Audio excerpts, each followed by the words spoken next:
ورحمة الله وبركاته. الحمد لله وحده والصلاة والسلام على من لا نبي بعد أما بعد. أعوذ بالله من الشيطان الرجيم. بسم الله الرحمن الرحيم. وإذ قال لقمان لابنه وهو يعظه يا بني لا تشرك بالله إن الشرك لظلم عظيم.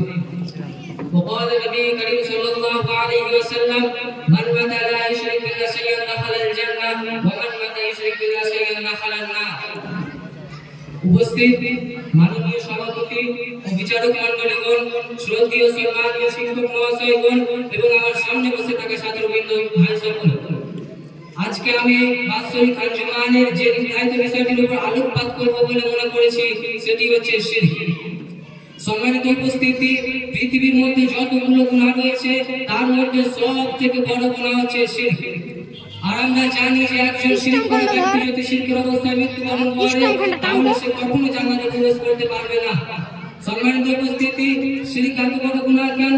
আসুন আমরা সেটা কোরআন এবং হাদিস দ্বারা জানব। সর্বপ্রথম আমি সেই কথাটির সংজ্ঞা করি। শিরক হচ্ছে আরবি শব্দ, এর ব্যাখ্যা হচ্ছে রব ও ইলাহ হিসেবে আল্লাহর সাথে কাউকে অংশীদার স্থাপন করা। আল্লাহ রাব্বুল আলামিন সূরা লুকমানের মধ্যে বলেন, ওয়াইজ ক্বালা লুকমান লিবনিহি ওয়া হুয়া ইয়াইদুহু ইয়া বুনাইয়া লা তুশরিক বিল্লাহ। আর যখন লুকমান হাকিম তার ছেলেকে উপদেশ দিয়ে বললেন, হে আমার আদরের সন্তান, তুমি আল্লাহর সাথে শিরক করো না, ইন্নাশ শিরকা লাযুলমুন আযীম, নিশ্চয়ই শিরক সবথেকে বড় অপরাধ।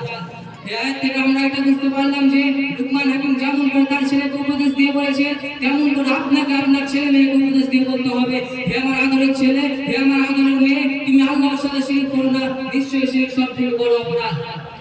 যে ব্যক্তি আল্লাহর সাথে শিরক করবে সে কোথায় যাবে?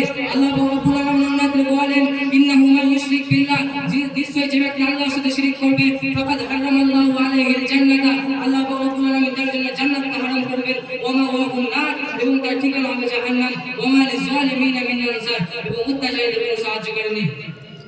এই আয়াত থেকে আমরা এটা বুঝতে পারলাম যে যে ব্যক্তি আল্লাহর সাথে শিরক করবে আল্লাহ রাব্বুল আলামিন তার জন্য জান্নাতকে হারাম করবেন এবং তার ঠিকানা হবে জাহান্নাম।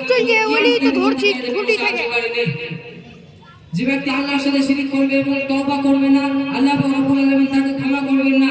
আল্লাহ রাব্বুল আলামিন আরো বলেন, ইন্নাল্লাহা লা ইয়াগফিরু ইউশরাকা বিহি ওয়া ইয়াগফিরু মা দুনা যালিকা লিমান ইয়াশা, নিশ্চয় আল্লাহ রাব্বুল আলামিন তাকে ক্ষমা করবেন না যে ব্যক্তি তার সঙ্গে শিরক করবে এবং এর চেয়ে নিম্ন পর্যায়ের পাপ তিনি যাকে ইচ্ছা ক্ষমা করবেন।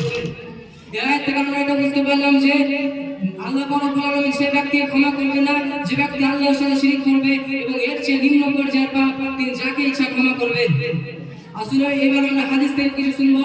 রাসূল সাল্লাল্লাহু আলাইহি ওয়াসাল্লাম বলেছেন, মান মাতা লা ইউশরিক বিল্লাহি শাইআন দাখালাল জান্নাহ, যে ব্যক্তি আল্লাহর সাথে বিন্দু পরিমাণ শিরক করবে না এবং মৃত্যুবরণ করবে সে জান্নাতে যাবে। ওয়া মান মাতা ইউশরিক বিল্লাহি শাইআন দাখালান নার, এবং যে ব্যক্তি আল্লাহর সাথে বিন্দু পরিমাণ শিরক করবে এবং মৃত্যুবরণ করবে সে জাহান্নামে যাবে।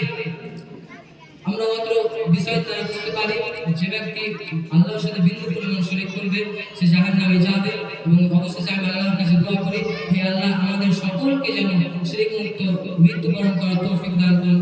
আমিন। তাকাব্বাল ইয়া রাব্বাল আলামিন। আসসালামু আলাইকুম।